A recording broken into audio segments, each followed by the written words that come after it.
Autre secteur inquiet des conséquences de ce couvre-feu, celui de la culture. C'est un peu le coup de grâce. Pas de clients à l'entrée et pas beaucoup plus dans les salles. Les limites sont vite atteintes. C'est une catastrophe. Les spectateurs ne sont pas au rendez-vous. Moi, j'espère pouvoir sauver mon cinéma. Le désastre était déjà là. Les salles obscures broient du noir.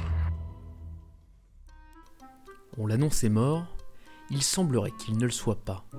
Malgré une période de creux, le cinéma paraît reconquérir le cœur des Français. Je préfère aller au cinéma pour l'expérience que ça propose. C'est pas la même chose que lorsqu'on est à la maison, en streaming, tout ça. Je vais pas forcément tout seul. Justement, c'est l'idée, c'est plus une expérience. Et donc, je vais y aller avec des amis, avec la famille. Ça permet quand même vachement de se rapprocher des gens.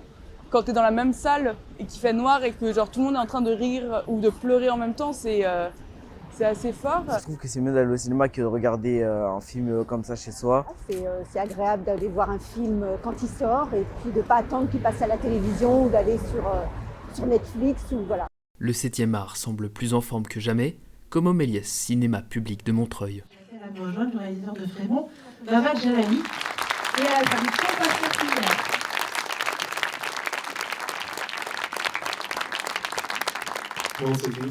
I'm completely amazed that cinemas are still going strong.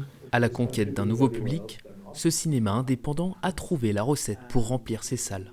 Il n'y a pas de cinéma en France qui accueille autant d'équipes de films que nous. Et c'est quelque chose qui est très prisé par les Montreuilloises et les Montreuillois, de pouvoir ici entendre des échanges ou participer à des échanges avec des actrices, des acteurs, des réalisateurs, réalisatrices. Moi, c'est pourquoi le choix du noir et blanc? It's a question asked often. Le cinéma est absolument pas mort et pour qu'il continue à rester en vie, la salle de cinéma se doit d'être un lieu de vie avec une diversité.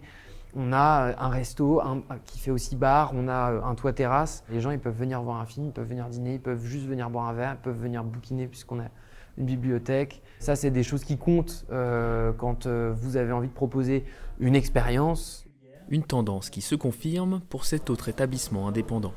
Je voudrais faire un petit tour des salles. Qu'est-ce qu'on a en interséance là? L'an passé, 63% des Français se sont rendus au cinéma. En termes de prévision globale, en macroéconomie, on est sur une prévision de 185 millions de spectateurs en 2023. Vous savez qu'on avait refranchi la barre des 200 millions au début des années 2000. Et là, vous voyez, on est en train de revenir à notre fréquentation du début des années 2000. Donc c'est formidable. Lors du Covid, on a perdu à peu près un tiers de nos spectateurs seniors. Mais ce tiers de spectateurs seniors a été remplacé par énormément de spectateurs vingtenaires. C'est-à-dire qu'on a plus gagné de vingtenaires qu'on a perdu de seniors. Donc le cinéma se porte très très bien, la fréquentation se porte très très bien. Une sortie que les Français ne veulent pas supprimer de leurs dépenses. Qu'est-ce qui fait qu'aujourd'hui encore, les gens vont prendre leur bagnole, aller voir un film? Parce que c'est pas donné, sortir avec des enfants, aller voir un film, c'est un minimum de 50-60 € et on sait qu'il y a une crise, qu'il y a une inflation. Et pourtant, le geste, il est encore là, parce que c'est une vraie sortie, parce que c'est un plaisir partagé. Il y a la salle, mais il y a aussi celui de la famille, il y a celui des copains avec lesquels on va au cinéma, et il y a l'offre. Et justement, pour rester attractifs, les grands cinémas mettent le paquet. C'est le cas du Grand Rex. Donc ça, c'est la nouvelle salle, Infinite, qui reprend les codes du Rex. Cette salle, elle a été construite à l'époque en 1974 et aujourd'hui on l'a complètement refaite pour en essayer d'en faire une des plus belles salles du monde par son esthétisme. Que vous voyez, il y a plus de 2 km de LED et on peut plonger le spectateur dans l'ambiance du film. Par exemple, pour Barbie, voilà la salle, on la transforme complètement. Les Trolls, quelque chose de très gai. On va aller en mode rainbow, on fait l'arc-en-ciel et qui change de couleur et qui fait une arche qui se déplace. Sinon, vous avez donc un extra confort. Et je me mets dedans, je m'allonge, beaucoup de place pour les jambes, on est bien, on regarde le film, tout va bien. Ensuite, là je vous emmène au bar. On a mis des très bons champagnes, on a fait un accord avec Bilcar Salmon, Ruinart en plus. On est en tarif plein à 18 €, contrairement à 14 € pour la grande salle. On est dans une salle premium. Le but, c'est exactement de proposer quelque chose d'exceptionnel.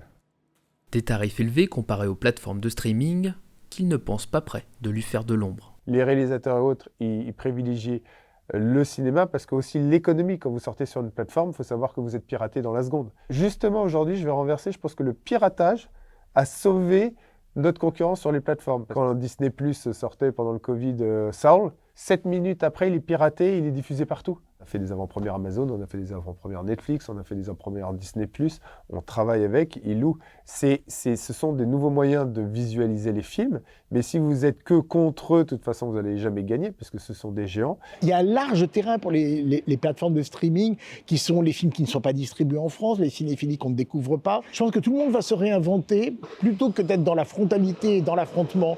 C'est-à-dire de vouloir faire mieux, de vouloir faire pareil, de vouloir faire moins cher, enfin, toujours des effets de comparaison. Donc je pense qu'il faut arrêter de faire comme les copains, il faut faire en complément des copains. Se réinventer, un défi que le cinéma a toujours su relever. Le cinéma, c'est le véritable phénix de sa propre histoire. C'est-à-dire qu'on l'a annoncé mort un nombre incalculable de fois.